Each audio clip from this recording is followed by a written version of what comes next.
Assalamualaikum warahmatullahi wabarakatuh.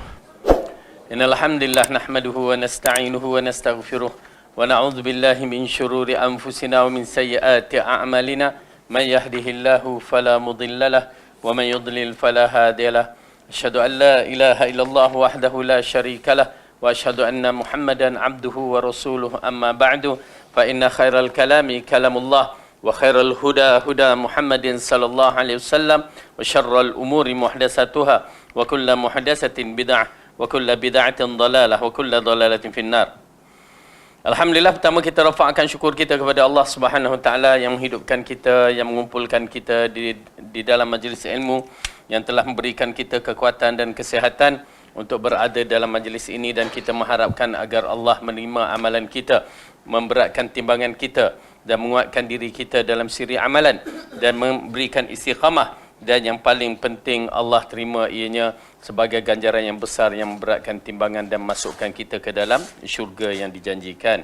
Amin ya rabbal alamin. Baik.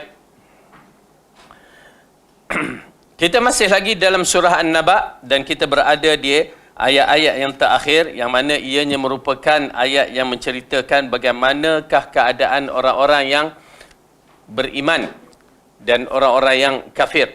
Orang-orang yang kafir kita telah jelaskan pada pelajaran yang lepas, dan kini kita masuk di dalam kisah orang yang beriman. Allah ceritakan, tuan-tuan dan perempuan yang dirahmati oleh Allah Subhanahu wa taala, yang mana bila kita menyaksikan firman Allah ini menceritakan satu peristiwa yang akan datang, bukan peristiwa yang telah lalu. Kalau peristiwa yang telah lalu mungkin kita katakan ianya satu cerita yang diulang, ya, sebagai sejarah yang lepas.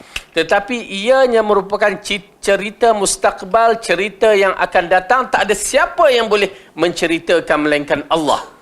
Ini menunjukkan ilmu Allah itu maha dahsyat. Ilmu Allah mengetahui perkara yang lepas dan perkara yang akan datang, perkara yang kita tak tahu. Oleh kerana itu, tuan-tuan dan perempuan, bila kita mengatakan kita beriman dengan Allah, berarti keimanan kita kena betul-betul mutlak. Iman kita kena betul-betul yakin Allah yang bersifat maha segala-gala kehebatan yang dimiliki. Ilmunya, bila sebut ada ilmu, maha tinggi ilmunya, ma'rifat dia, pengetahuannya, dia tidak seperti dengan makhluk. Laisa kamitslihi syai' wa huwas samiul basir. Baik, Allah itu tidak menyerupai makhluk. Jadi bila kita menyaksikan cerita ini adalah cerita mustaqbal, cerita yang akan datang, yang mengisyaratkan kepada kita bila cerita ini adalah cerita yang akan datang.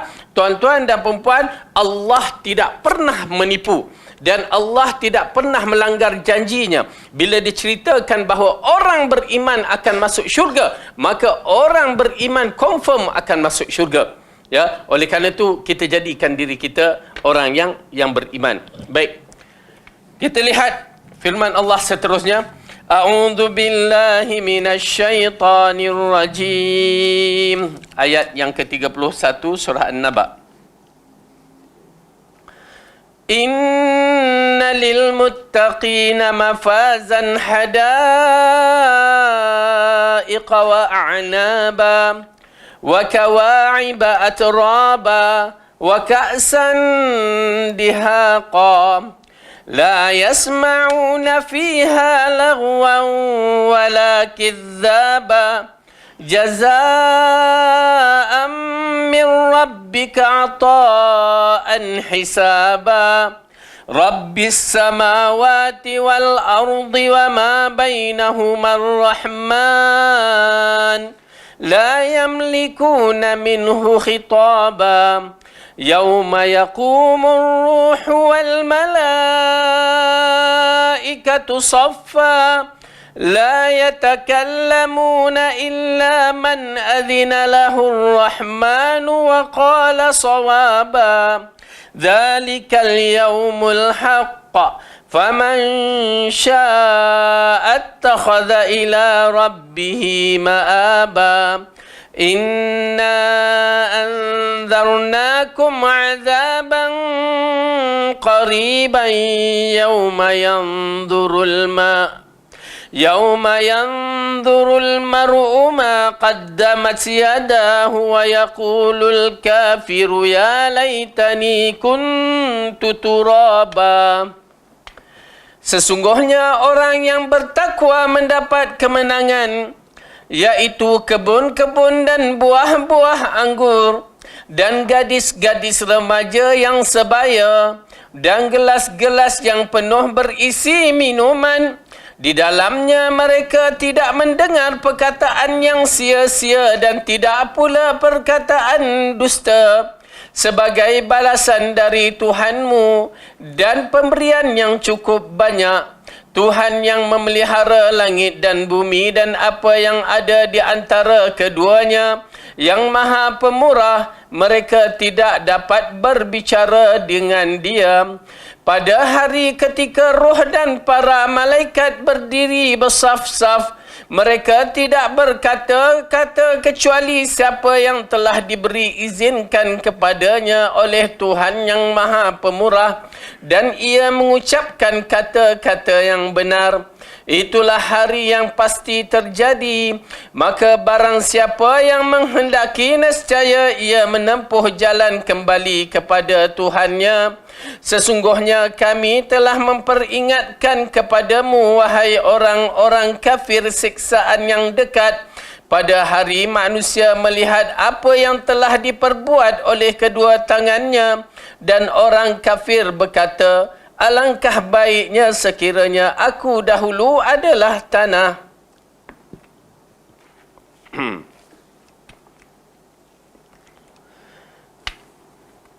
Baik. Ibnu Katsir rahimahullah telah mengetengahkan beberapa yang berkaitan dengan ayat ini apabila dia meletakkan tajuk yang besar, kemenangan yang besar bagi orang-orang yang bertakwa. Ya, apabila ayat ini dikaitkan innalil muttaqina mafazan, sesungguhnya ya orang-orang yang bertakwa mendapat kemenangan yang besar. Oleh kerana itu, tuan-tuan dan puan-puan, pertama sekali kita kena faham hidup di dunia ini adalah ujian. Ya, ujian yang mana Allah jadikan ya hayatud dunya, hidup dan mati kita ni adalah ujian, liyabluwakum ayyukum ahsanu amala, untuk diuji siapa terbaik di kalangan kita. Dengan arti kata lain, yang paling penting kita ketahui ya, apabila Allah mengingatkan kepada kita ayat ini tentang orang muttaqin, ya, inna akramakum indallahi atqakum, sesungguhnya orang yang paling mulia di sisi Allah adalah orang yang apa dia? Yang bergelar ustaz? Tak, orang yang bergelar apa dia? Dia tak gelar ustaz ke tok guru ke siapa, tak ada. Ya, kecuali para rasul yang mereka yang dijamin, yang disebutkan minan nabiyyin wasiddiqin wasyuhada'i wassalihin tu. Okey. Tetapi orang yang paling Allah sebut di sini adalah orang yang bertakwa. Supaya kita ketahui bahawa ustaz ke ustazah ke siapa ke, tok guru ke tok syekh maulana, mereka manusia yang tak perfect, yang mana belum tentu masuk syurga. Kullu bani Adam khata'un wa khairu khata'in tawwabun, semua anak Adam akan melakukan kesilapan. Ya, oleh kerana itu jangan kita merasakan oh kami bukan ustaz. Tak. Ya, kamu bukan ustaz pun Allah dah mengatakan orang yang paling mulia di sisi Allah adalah orang yang bertakwa. Maka kita berusaha. Kita berusaha, tidak dinafikan seorang ustaz itu mempunyai maklumat. Ustazah itu mempunyai maklumat. Ya, ada maklumat, tetapi adakah dia bertakwa? Itu yang menjadi masalahnya. Orang yang hafiz Quran, Masya Allah, ada maklumat. Tapi adakah dia menjadi orang yang bertakwa? Ya, boleh bagi. Tak ada siapa yang boleh menjamin dirinya adalah orang yang bertakwa yang bakal masuk syurga. Kecuali orang yang bertakwa itu sendiri merasa takut dia tak bertakwa. Ya, itu sifat yang paling penting. Kalau ada sifat dalam hati kita, ya, takut aku ni termasuk orang nifak ke, orang munafik ke, ataupun aku ni orang termasuk orang yang tersesat ke, kita ada perasaan takut tu. Penting rupanya. Dia akan membezakan kita orang yang bertakwa ataupun orang yang munafik dengan tidak munafik bila ada perasaan takut itu. Ya. Kalau kita selamba aja, berbahaya. Oleh kerana itu saya bagi contoh orang yang bertakwa, orang yang kita sangkakan mereka itu, saksikanlah zaman silam.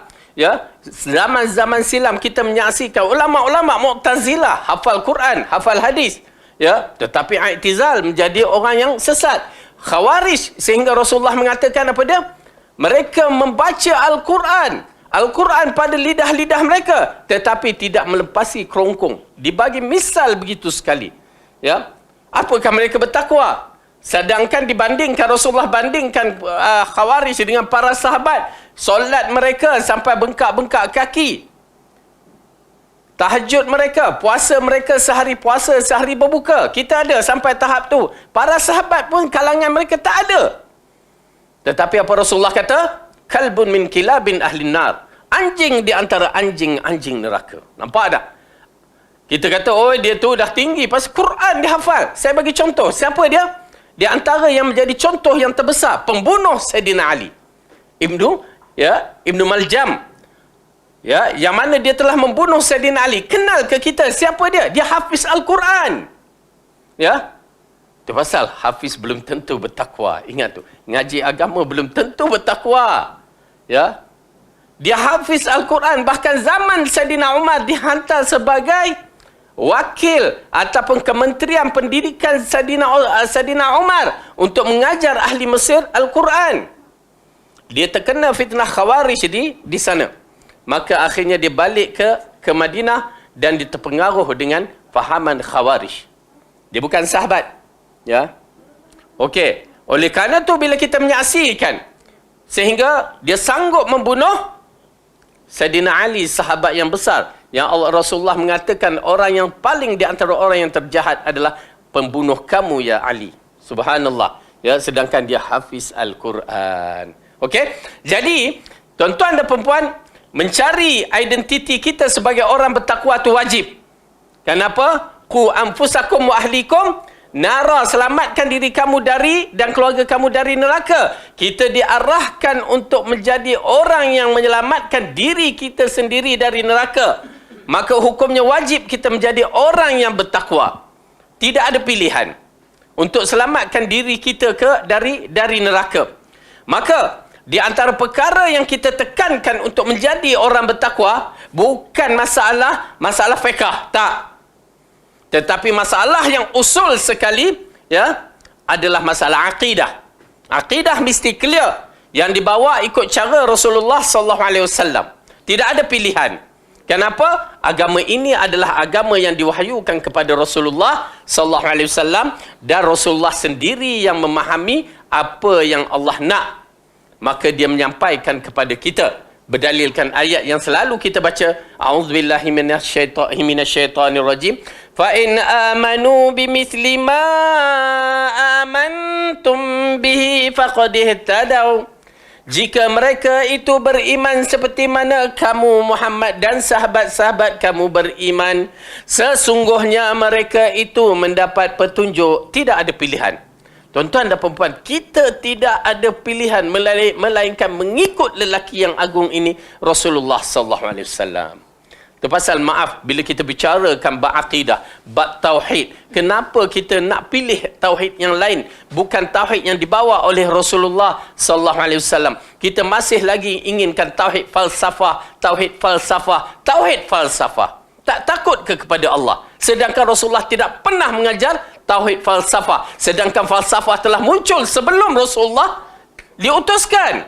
Kita tahu siapa pembawa falsafah yang masyhur. Aristotle, Plato, lagi Socrates. Ya, mereka ini adalah ahli falsafah yang muncul sebelum Masihi.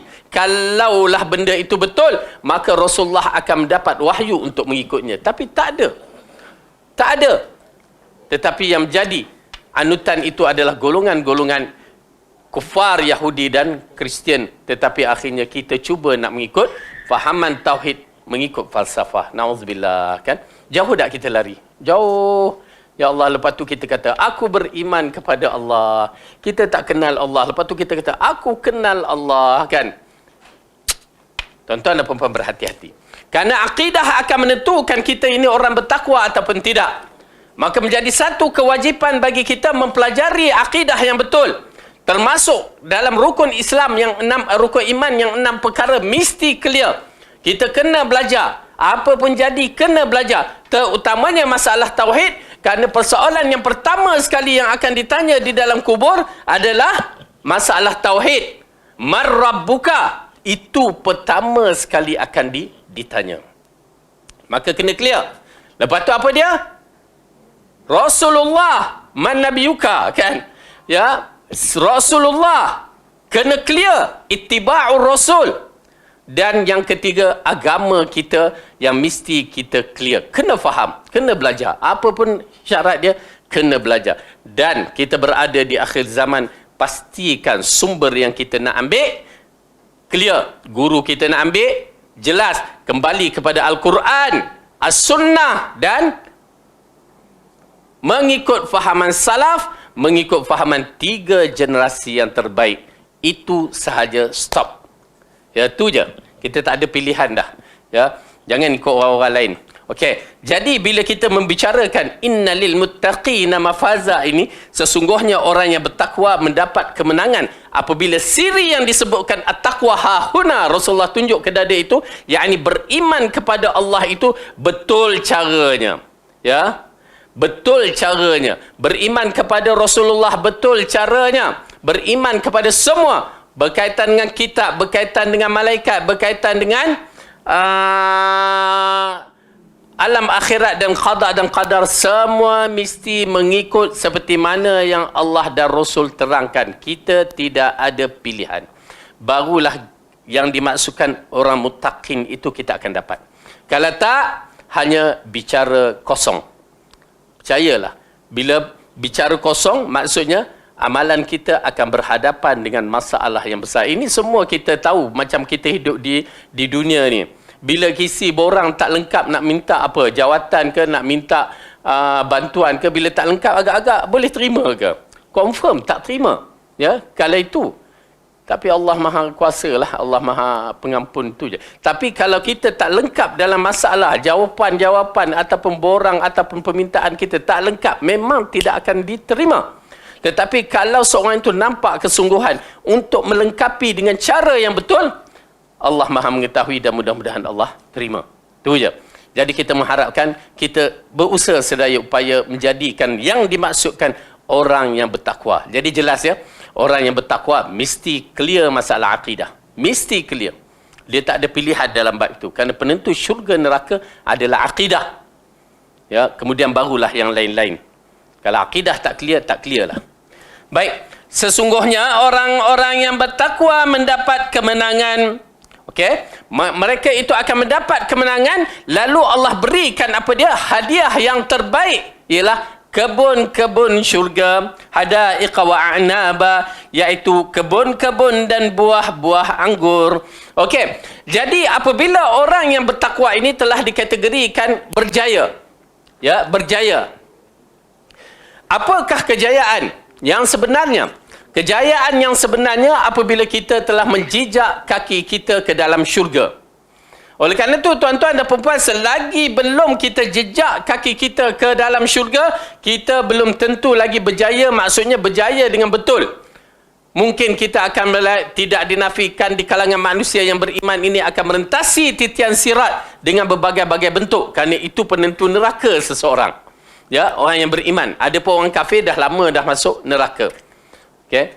Maka melihat keadaan yang begitulah yang menakutkan. Keadaan saya tak tahu, tuan-tuan perempuan dan pun tak tahu bagaimana kedudukannya, wallahu a'lam. Tetapi di kalangan Rasul sudah tentu selamat. Apabila Rasulullah SAW bersabda, mengingatkan kepada kita dengan maksudnya, para nabi pada ketika itu berada di titian sirat, tidak ada ucapan yang mereka mampu ucap melainkan Allahumma salim salim. Ya Allah, selamatkan, selamatkan. Berarti menggerunkan. Sehingga para nabi berdoa begitu. Allahumma salim, salim. Kenapa? Titian sirat itu bergantung kepada amalan-amalan kita. Dan bila saya membicarakan amalan, yang pertama sekali mesti akidah kena clear. Titian sirat bergantung kepada amalan, yang pertama sekali mesti akidah clear. Kemudian barulah amalan-amalan yang lain, terutamanya masalah fardu. Wajib itu mesti clear. Okay? Kenapa? Titian sirat ini adalah titian yang gelap gulita. Dan apabila gelap gulita, maka kita memerlukan cahaya.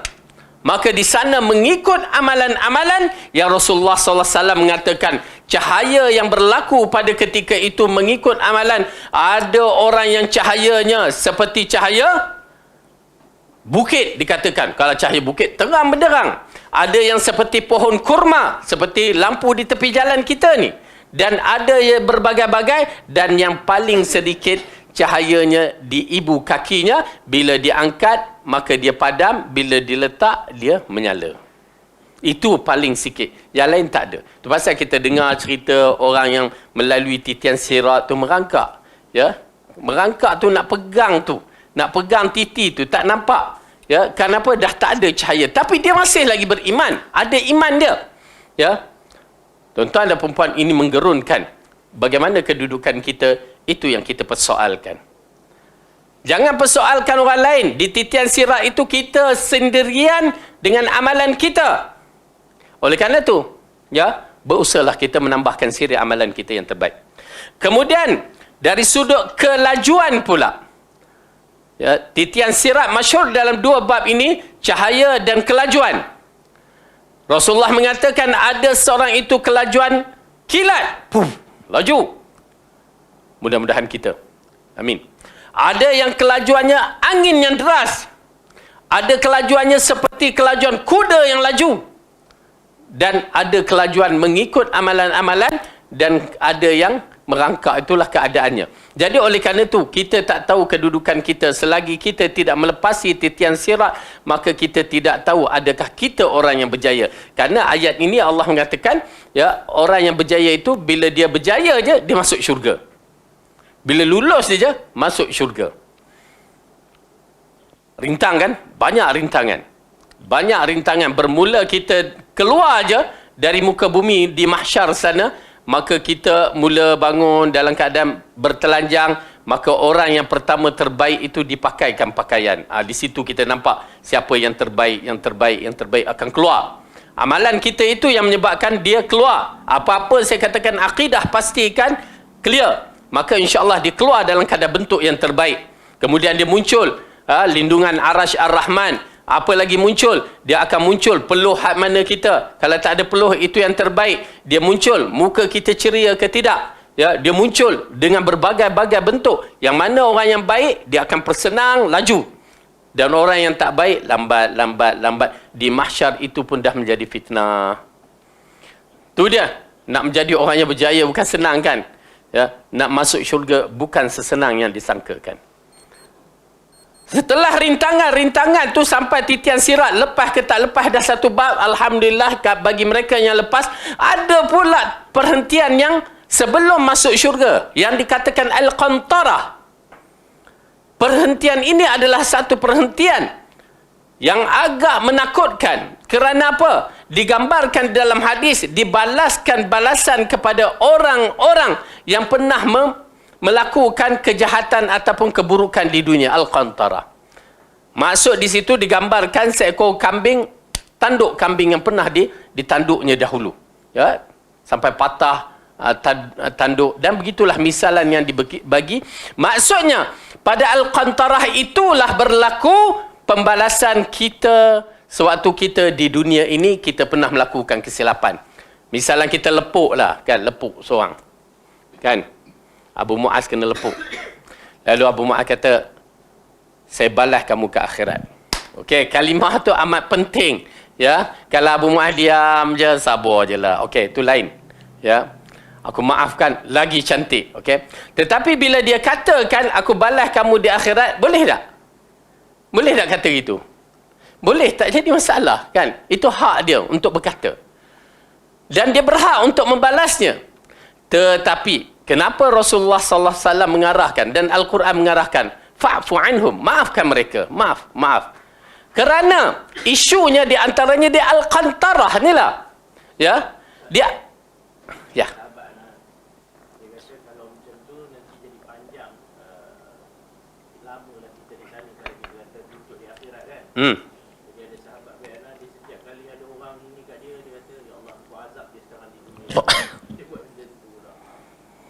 Oh, dia doakan untuk diazabkan di dunia.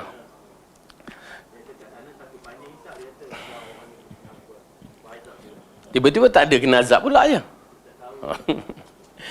Okey. Itu pun benda-benda yang kita lihat tak berapa nak kena jugalah, ya. Bila kita, itu asal bila seorang itu mampu untuk membalas, dia tak balas, apa yang Rasulullah katakan, kedudukan dia tinggi di syurga sana, ya, kedudukan di akhirat cukup tinggi. Seorang tak mampu nak balas di dunia, tapi dia nak juga orang tu kena, ya, macam mana tu, ya? Okey tak? Sebenarnya dari sudut agama kita, maafkanlah. Itu yang paling penting. Kerana itu, misal contoh Rasulullah apabila pada hari Fathul Mekah, dia boleh tangkap dah orang yang pernah sakiti dia dulu di Mekah, yang letak Abu Jahal tu dah mati dah. Ya, dia letak perut binatang di belakang waktu dia sujud, yang baling dia batu yang berbagai-bagai ni. Boleh tak? Pada hari Fathul Mekah. Boleh, ya. Sampai berapa ramai yang cabut lari. Ikramah Abu Jahal lari, Safwan lari, ada berapa orang lari tinggalkan Mekah, ya. Dan waktu tu hanya orang tertentu yang Rasulullah boleh tangkap mereka. Dan waktu, misal contohnya juga seperti mana yang berlaku kepada Nabi Yusuf alaihissalam. Pada hari kemenangan dia, adik-beradik yang mengkhianati dia dah ada di depan. Betul? Boleh tak dia bertindak? Boleh. Dia dah jadi menteri dah. Ya, boleh gugur. Okey, maksudnya dia dah jadi menteri dah. Dah boleh buat keputusan. Bahkan raja kata, aku serahkan. Tengok ayat tu, aku berikan kamu buat apa saja. Kuat tu, ya. Boleh. Bahkan dia boleh kenakan Zulaikha, ya, mak angkat dia yang sakiti dia tu, sampai dia masuk penjara. Tapi dia tak nak balas. Ya. Dia kata apa? Dia kata apa? Aku maafkan kalian. Okey. Jadi dalam kes ini kita mengatakan, ya, seharusnya orang tu tidaklah sebegitu. Ya, kalau dia berkata begitu, ya Allah balaskanlah dia. Mungkin boleh, tapi kita rasa tak berapa nak kena. Lebih baik ya Allah beri petunjuk kepada dia. Kan? Bila doa bagi petunjuk, orang yang dizalimi itu lebih berkesan, ya, doa mazlum ad-da'watul mazlum laisa bainahu wa bainallah hijaban. Doa orang yang dizalimi itu tidak ada perantaraan, tidak ada hijab di antara dia dengan Allah. Mustajab doa. Alangkah baik jika dia doa, ya, doakan Allah bagi petunjuk dia. Itu lagi besar. Dapat pahala dan dapat ganjarannya lebih besar. Berbandingkan bila dia doa, ya, ya Allah hancurkanlah dia. Boleh mendoakan itu jika orang itu melampaui batas sangat-sangat. Dia zalim, yang membawa kepada kekufuran. Bahkan cara berdoa pun Allah, Rasulullah ajarkan.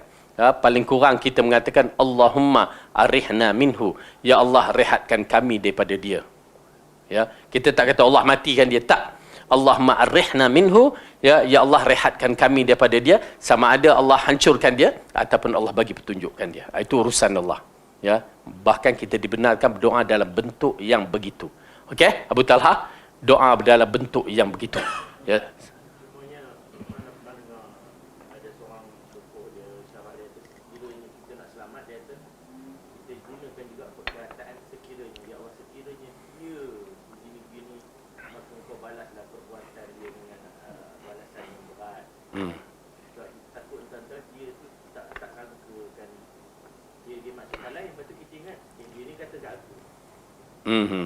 Okey, yang tu pun boleh juga. Ya, kalau kita doakan bentuk begitu, ya, tidak menjadi masalah. Ada lapikan. Lapikan doa tu amat penting. Ya. Ini jenis yang marah sangat-sangat, dia tak lapik tu. Ya. Okay. Kerana apa? Kita bicarakan di Al-Qantarah. Al-Qantarah itu puncanya tempat balasan. Yang menjadi isu, contohlah, ya, kita bagi misal. Manalah tahu, wallahu alam, kita di antara orang yang as-sabiquna awwalun fil jannah. Di antara orang-orang yang pertama sekali masuk syurga. Manalah tahu, kan? Amin lah. Oh, boleh lambat amin tu. Ya. Ya. Tiba-tiba ada perjanjian dengan orang tu, aku nak balas kamu kat akhirat. Kat situ nak balas. Dia belum tentu. Dia kat mana sekarang? Nak kena tunggu. Entah-entah dia kena azab dulu, nak sampai ke tempat kita beribu tahun. Sanggup kita nak tunggu, sedangkan syurga dah ada nun di depan tu. Lepas Al-Qantarah syurga. Bayangkan, Rasulullah bagikan kita bayangkan begitu. Bayangkan syurga dah ada kat depan, kita nak balas balik. Balas apa? Pasal bergaduh tarik rambut je. Ataupun tumbuk sebiji. Itu je nak balas. Ya. Tuan-tuan dan puan-puan, maafkan. Maafkan. Ya. Kenapa kita nak tak ada gangguan selepas titian sirat itu terus kita masuk syurga. Oleh kerana itu, mudah-mudahan Allah ampunkan dosa kita dan dosa mereka semua. Baik, apabila Allah menceritakan orang yang berjaya itu akan masuk syurga, maka tempat yang istimewa itu adalah syurga, yang mana sifat-sifat syurga adalah taman-taman dan buah-buahan. Hada'iq, taman-taman ataupun kebun-kebun. Ya, kebun-kebun di dalamnya penuh dengan buah-buahan. Ya, buah-buahannya begitu seperti mana yang dikatakan oleh Ibnu Abbas radhiyallahu anhuma, ya, buah namanya sama tetapi sifatnya berbeza. Nama anggur, tapi jangan kita ingat anggur macam di bumi kita ni. Ya, anggur masamnya makan batuk lah, tak. Anggur di sana istimewa. Ya. Dan kita menyaksikan cara beramal untuk menambahkan tumbuh-tumbuhan ini pun disebutkan di dalam hadis.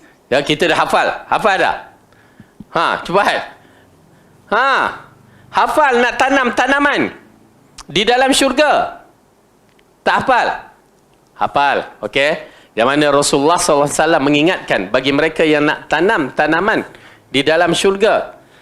Apabila dalam peristiwa Isra' Mi'raj, ya, malaikat Ibrahim menyampaikan kepada Rasulullah, sesungguhnya tanah syurga itu adalah tanah yang subur. Tanamkanlah dia dengan tanaman. Biji benih dia apa dia? Ya, biji benihnya zikir. Okey, apa pula zikir tu? Itu nak bagi homework sikit tu.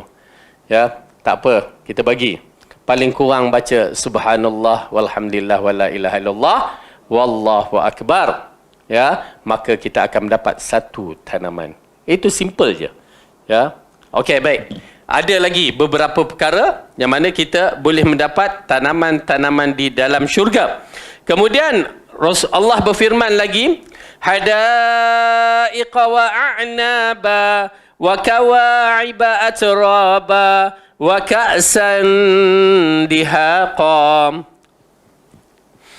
Dan gadis-gadis remaja yang sebaya dan gelas-gelas yang penuh berisi minuman. Okey, dalam ayat ini menggambarkan segala-galanya, ya, istimewa, istimewa. Semuanya itu istimewa. Dan dijadikan dalam bab ini berkaitan dengan gadis-gadis remaja. Yakni gadis-gadis itu adalah bidadari-bidadari syurga. Dan kita kena faham kaedah-kaedah ini. Makhluk yang Allah cipta ini, bidadari syurga, bukanlah dari kelahiran seperti mana kita dijadikan.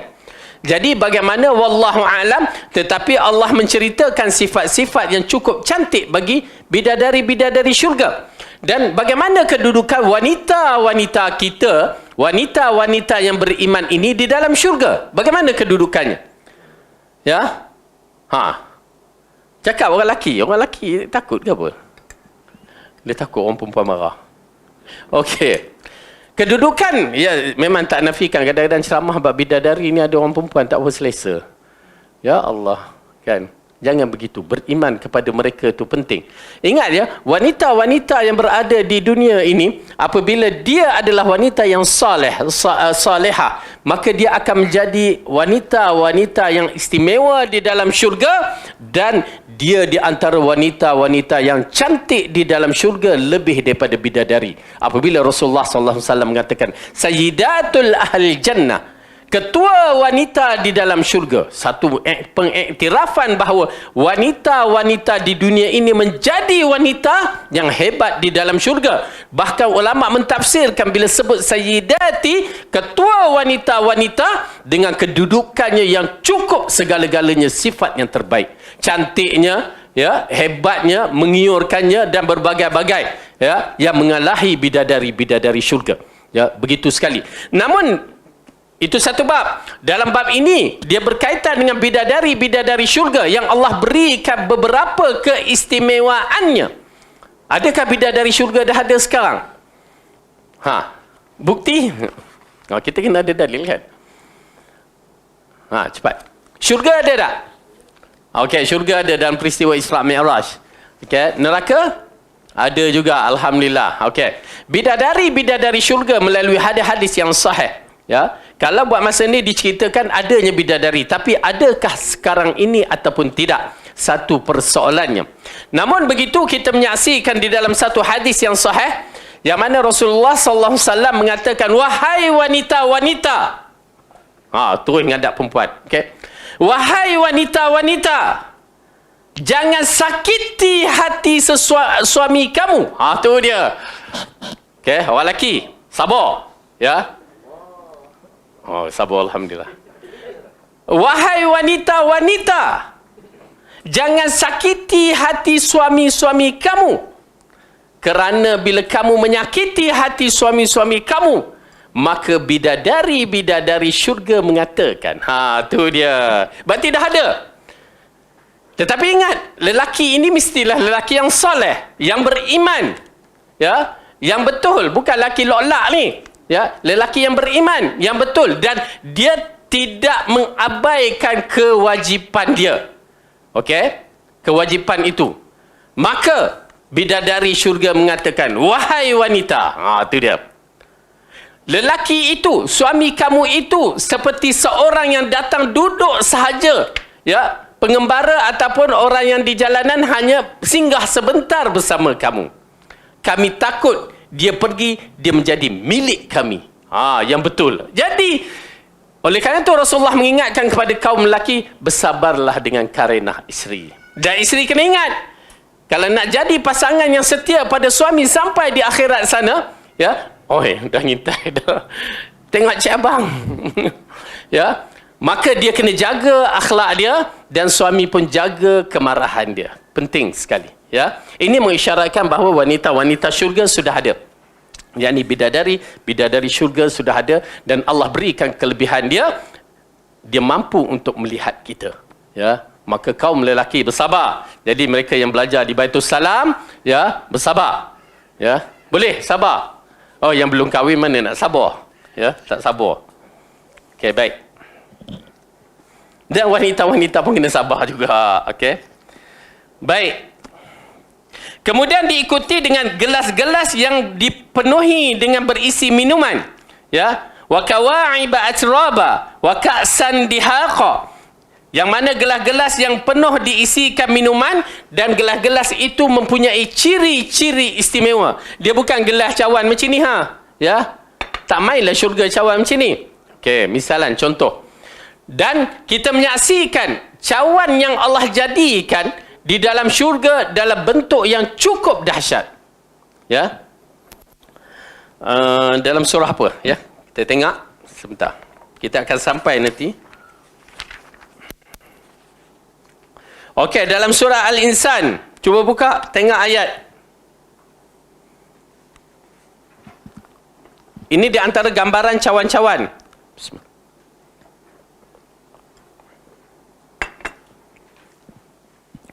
Surah yang ke-76. Betul, kenapa panas sangat ni? Dah peluh dah ni.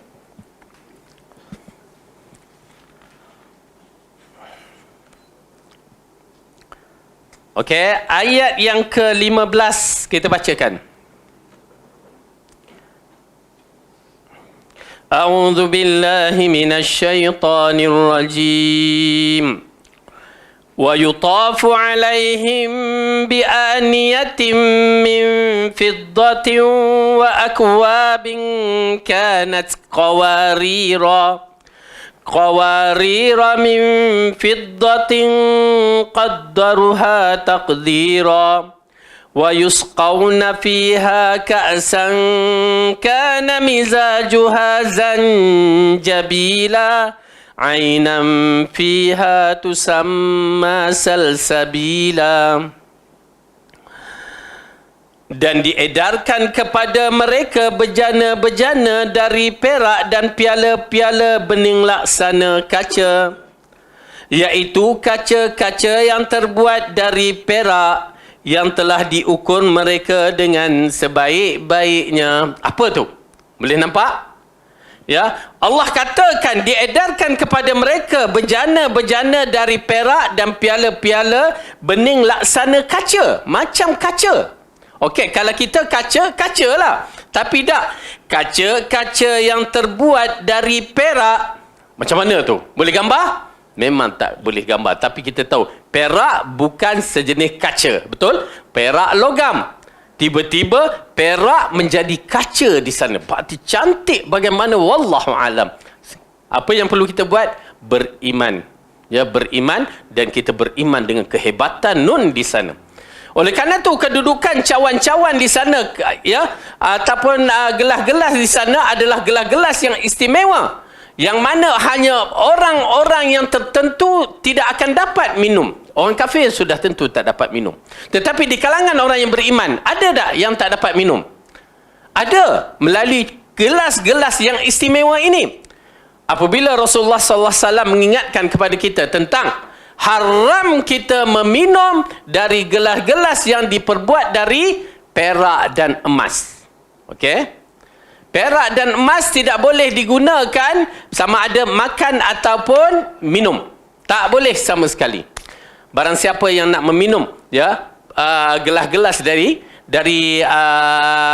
gelas syurga yang indah ini, maka janganlah dia meminum gelas-gelas yang dari perak dan emas di muka bumi ini. Kenapa? Siapa yang meminum, dia mengelegakkan api neraka tu dalam diri dia. Okey? Jadi gelas-gelas ini adalah istimewa. Ya, istimewa bagi ahli syurga. Kemudian, Allah menceritakan dalam ayat ini berkaitan dengan satu mata air dia. Ya. Di dalam syurga itu mereka diberi minuman segelas minuman yang campurannya adalah halia. Zanjabil adalah halia. Betul kan minda kita? Bukan halia di bumi. Oh, kalau kita sebut halia di bumi, oish, minum ni keluar angin lah kan? Kan? Itu kita punya akal. Bila kita bicara di akhirat, bukan begitu. Ya. Yang didatangi dari sebuah mata air syurga yang dinamakan salsabil. Sabila. Okey, salsabil. Okey, ini di antara mata air syurga, ya, dan kita dah belajar beberapa mata air yang besar sekali di dalam syurga. Baik. Kemudian Allah mengatakan lagi, la yasma'una fiha laghwan wala kizzaba jazaa'an min rabbika 'ata'an hisaba. Di dalamnya mereka tidak mendengar perkataan yang sia-sia dan juga tidak perkataan dusta. Okey, ini ayat mengisyaratkan ahli syurga mereka berbicara cukup baik. Kalimah-kalimah yang keluar pada diri mereka adalah kalimah yang baik.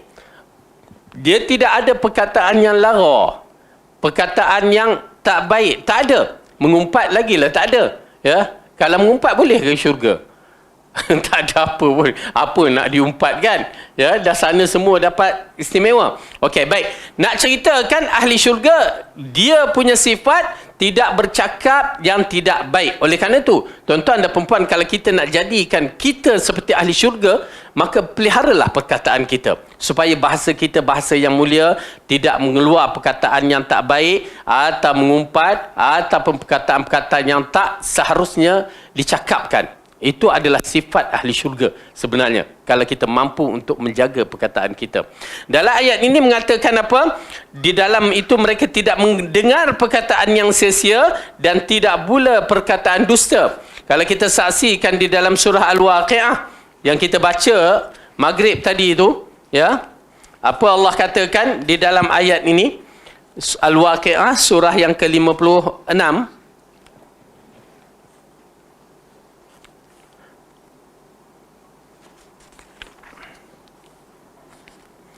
Ayat yang ke-25.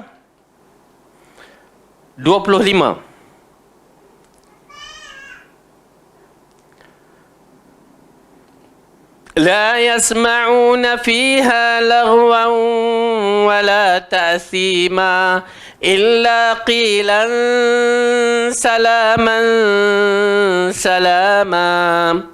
Mereka tidak mendengar di dalamnya perkataan yang sia-sia dan tidak pula perkataan yang menimbulkan dosa. Akan tetapi mereka mendengar ucapan yang baik-baik belaka. Okey, ini di antara kalimah yang baik. Oleh kerana itu, tuan-tuan dan perempuan, kita hidupkan dalam keluarga kita bahasa yang baik. Ya, jaga bahasa kita. Ya, elakkan. Kadang-kadang kita dengar budak-budak bercakap kalimah yang na'udzubillah. Ya, saya bila dengar budak-budak, bukan budak ni, maksud budak-budak luar tu sampai sebut, cakap, celaka, BABI, bodoh, apa semua. Kalimah yang kita kata tak seharusnya berlaku. Ya, kalau mampu kita tegur. Ya, kenapa jangan dibiasakan? Ini kesannya mak bapak bercakap, dibiasakan anak-anak dengar, anak-anak ikut. Itu berbahaya. Dan masyarakat pun jangan dibiasakan kemungkaran-kemungkaran. Ini pasal nak normalisasi, berbahaya sungguh. Ya, sampai kita tengok orang dah menghina agama pun dah tak jadi apa-apa. Maaf kata, benda-benda lucah dijadikan bahan lawak. Na'udzubillah. Ya, benda yang aib jadi bahan lawak. Satu benda yang dibiasakan.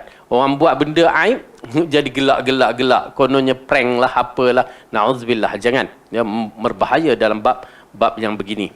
Jangan dibiasakan. Jadi tanggungjawab kita lah kalau tengok budak-budak begitu, kita tegurlah. Ya, kemudian Allah mengatakan jazaa'an min rabbika 'ata'an hisaba, sebagai balasan dari Tuhanmu dan pemberian yang cukup banyak.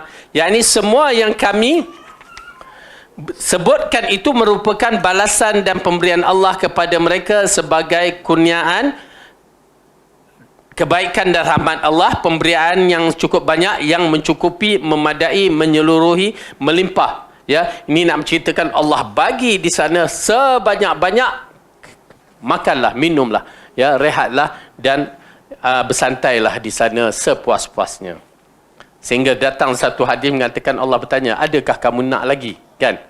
Apa kami nak lagi ya Allah? Semuanya kamu dah bagi. Allah tanya lagi, betul, kamu tak ada apa nak lagi? Ya, sehingga Allah apa? Menunjukkan menunjukkan apa? Wajahnya. Kita beriman dengan hadis tersebut, ya. Wujuhun yawma idzin nadirah ila rabbiha nadhirah. Ya, pada hari itu muka-muka menjadi ceria disebabkan melihat Tuhan mereka. Imam Syafi'i mengatakan bahawa inilah ayat yang mengisbatkan Allah mempunyai wajah. Ya, habis kita berhenti kat situ dan kita takkan mempertikaikan bagaimana wajah Allah. Wallahu a'lam, ilmu di sisinya, dan kita beriman dan kita mengharapkan kita di kalangan hamba-hamba yang dapat melihat wajah Allah. Okey, kemudian kita lihat ayat yang dah kategori ayat-ayat terakhir ini. Rabbis samawati wal ardi wa ma bainahuma ar-rahmani la yamlikuna minhu khitaba. Tuhan yang memelihara langit dan bumi dan apa yang ada di antara keduanya, yang maha pemurah, mereka tidak dapat berbicara dengannya. Okey. Allah mengatakan Rabb, kalimah Rabb ini kita dah bahaskan. Kenapa Allah letakkan situ? Kerana berkaitan dengan langit dan bumi, tidak ada siapa mampu untuk menjaganya melainkan Rabb. Kalimah Rabb itulah yang mengisyaratkan Tuhan, ya, yang maha berkuasa, yang mampu menjaganya. Dan pada hari itu, yakni yang mana Allah jagakan itu, diberikan nama, gelaran kepada sifat Allah Ar-Rahman. Allah jaga bumi dan langit ini kerana sifat Rahman dia tu, ya, yang maha pemurah, ya, maha penyayang kepada kita ni. Maka kita menyaksikan apa yang ada di muka bumi ini, selagi namanya makhluk, ya, kalau yang jenis makan, dia mesti akan ada makanan dia. Cari je, itu je. Jangan ada perkataan menganggur. Tak ada dalam Islam menganggur. Nak cari. Ya. Tak ada arti perkataan Islam kata aku ni tak ada rezeki. Tak ada rezeki. Cari. Allah dah siapkan sewaktu kejadian langit dan bumi dah disiapkan kepada hambanya dahulu. Okey, kerana sifat dia penyayang itu, ya, pengasih itu yang menyebabkan habis semua dia bagi. Walaupun orang kafir menentang Allah, dia bagi. Okey, kemudian Yauma yaqumur ruhu wal malaikatu saffa, لا يتكلمون إلا من أذن له الرحمن وقال صوابا. Okey, dalam ayat ini Allah mengatakan pada hari ketika roh dan para malaikat berdiri bersaf-saf, mereka itu tidak berkata-kata. Yang dimaksudkan roh itu adalah Jibril. Okey, ulama mentafsirkan roh itu adalah Jibril. Demikianlah pendapat Asy-Sya'bi, Sa'id Ibn Jubair dan Ad-Dahhak sebagaimana firman Allah, nazala bihir ruhul amin ala qalbika litakuna minal munzirin. Dia dibawa turun oleh Ar-Ruhul Amin, yakni Jibril, ke dalam hatimu Muhammad agar kamu menjadi salah seorang yang memberi peringatan. Okey, jadi jelas di sini pada hari itu adalah hari mahsyar di mana kita menyaksikan malaikat berdiri bersaf-saf. Macam mana berdiri saf-saf? Macam mana? Cepat. Ingat. Apabila Rasulullah kata saf sufufakum, betulkan saf kamu sebagaimana saf-saf para malaikat di langit. Oleh kerana tu saf waktu kita solat tu kena ikut cara saf para malaikat di langit. Bagaimana? Kita ingat, orang-orang kita ingin ingat sekadar berdiri macam itu, ya, jarak-jarak. Tak. Rasulullah kata, al-qadam bil-qadam wal-katif bil-katif. Maksudnya, kaki dengan kaki bergabung. Kaki kawan kita bergabung. Dan bahu kawan kita kena. Tu dia. Barulah saf itu adalah saf para malaikat. Kalau tak, saf para orang tak tahu. Ya, tu dia.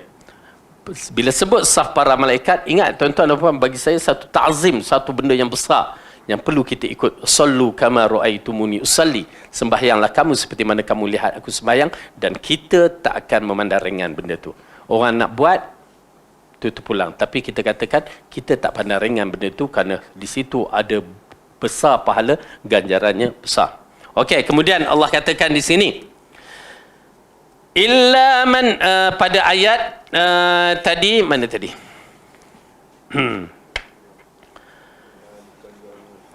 Pada hari ketika roh dan para malaikat berdiri bersaf-saf, mereka tidak berkata kecuali siapa yang telah diberi izinkan kepadanya oleh Tuhan yang Maha Pemurah, dan ia mengucapkan kata-kata yang benar. Dan kita tahu bahawa bila kita berada di mahsyar, tidak ada siapa yang mampu untuk berbicara. Cuma dia nyonyek sikit-sikit je. Ya, bunyi bising macam itu. Tapi bila berdepan dengan Allah, tak ada siapa yang boleh berbicara melainkan orang-orang yang tertentu. Satu. Kemudian Allah akan berbicara dengan orang-orang tertentu ini tanpa terjemahan, tanpa penterjemah, interpreter, tak ada. But you direct. Bagaimana bahasa itu serah di sisi Allah. Ya, ada yang kata bahasa Arab, tak. Hadis itu tak clear kesahihannya. Okey, maka wallahu alam, tapi difahami, maka dibenarkan untuk orang-orang tertentu berbicara. Ya, Allah akan bicara dengan kita tanpa terjemah. Namun begitu, ada beberapa golongan Allah tak nak berbicara langsung dengan mereka. Pula ada. Oleh kerana itu, dalam surah, misalnya diceritakan dalam surah Baqarah, beberapa golongan yang Allah tak nak berbicara dengan dia. Ada beberapa golongan. Ya, baik. Kemudian Allah berkatakan lagi, dan ia mengucapkan kata-kata yang benar. Dia terpaksa mengucapkan kata-kata yang benar. Ya, di mana kita melihat dalam bab ini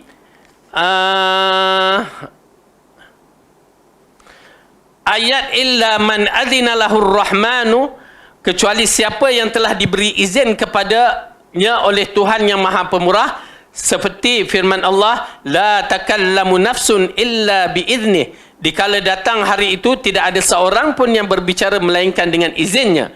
Dalam surah Hud ayat 105, dan sebagaimana yang disebutkan di dalam hadis riwayat Bukhari, wala yatakallamu yauma idzin illa rusulu. Pada hari itu hanya para rasul yang berbicara. Ya, nampak tak? Hanya para rasul yang dahulu yang berbicara. Jadi lepas tu barulah yang mengikut. Dan bukan semua orang mampu untuk bicara. Kerana apa? Kerana kalau nak bagi bicara, macam kita lah nak kelentong tu banyak. Ya, maka mereka ditutupkan mulut, lalu yang berbicara tangan, kaki, lidah, kulit, semuanya berbicara. Dahsyat dia. Waktu itu kita menyaksikan satu kerajaan dan kehakiman yang paling tepat.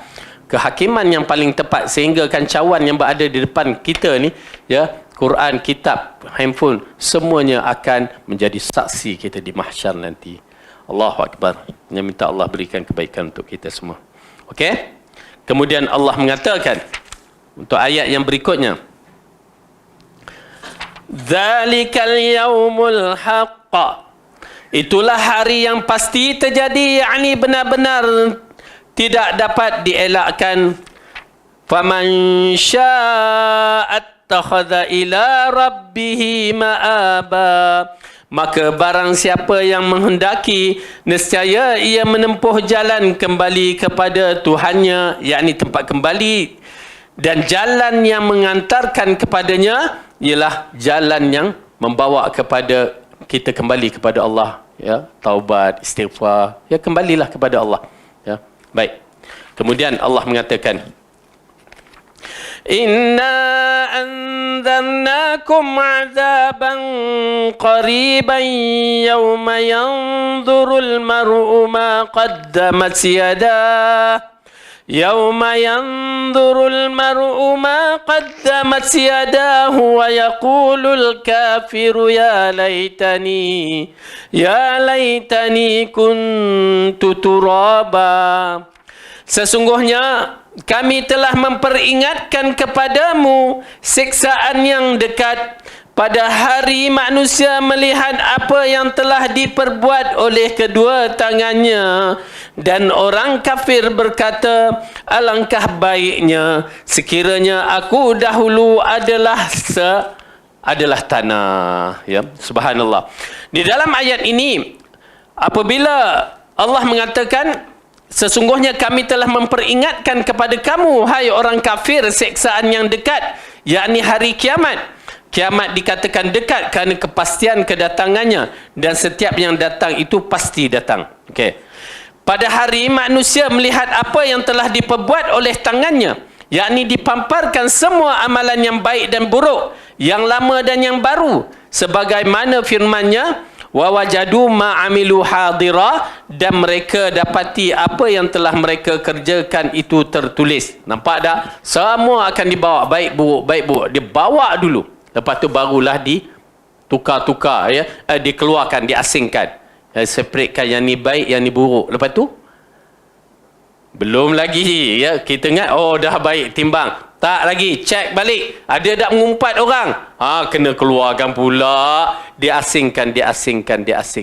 Maka bila diasingkan, apa kesalahan? Ya, kita menyaksikan kesalahan berkaitan dengan manusia ni memang gila-gila Allah bagi. Ya, oleh kerana itu hablum minan nas kena jaga elok-elok.